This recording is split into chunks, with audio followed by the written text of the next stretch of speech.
Hi, my name is Janice Moon. I'm the team lead for the Denials Management Department here at Franciscan, and this is the first of 4 videos in a series that will discuss the role of the Denials RN. There are 2 types of denials, concurrent denials and claim denials. Concurrent denials are generated while the patient is still in-house or shortly after the patient has discharged.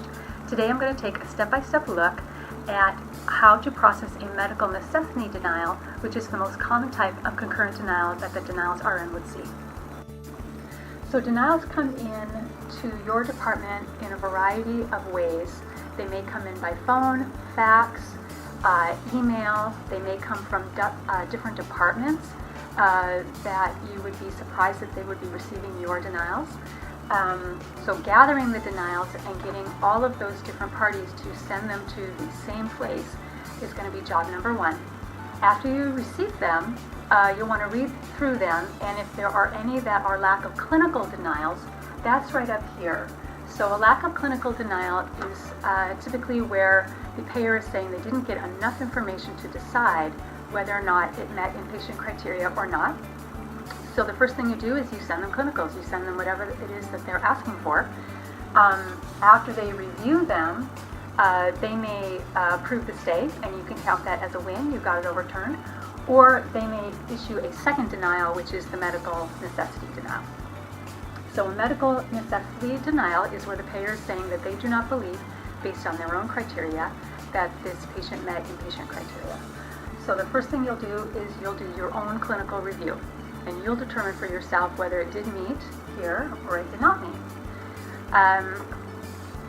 Once you've determined whether or not you believe it met or not, that's going to help you understand what your goal is now for that case. What is the goal outcome? So if it met inpatient criteria, your goal is to overturn that denial. You've got a couple avenues in which to do that. The first is the reconsideration option.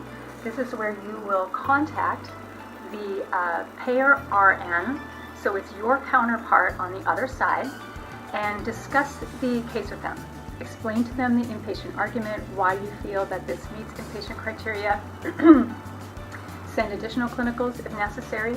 They may be willing to reconsider that denial and change their recommendation that they made to their medical director that they believe that this case does now meet inpatient criteria. If there is no reconsideration option, or if the reconsideration has failed, then you will move on to the peer-to-peer. A peer-to-peer review is a conversation between the attending provider and the payer medical director, so they can discuss the case at their level of expertise. I go into this in great detail in video 2 of this series, and I'll explain to you what your job as the Denials RN is in setting up that peer-to-peer, how you can be helpful and resourceful to that hospitalist who's doing that peer-to-peer for you. If the peer-to-peer wins, great. You can say that that's a win. You got that denial returned. If it fails or there is no peer-to-peer option, then the last option is appeal, where you would send the case to your appeals department to be handled there.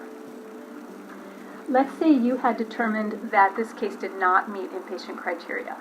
If that is the case, then you're going to want to pursue downgrading that case. And the steps to downgrade that case will be different depending on the payer, and you'll want to check with your facility policies on the best way to take care of this matter and downgrade that case. As you can see, processing these denials has a basic step-by-step format.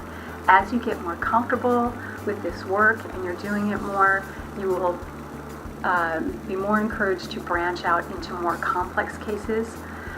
This work is very rewarding and very challenging. It will deepen your critical thinking skills, and you will have a lot of fun doing it.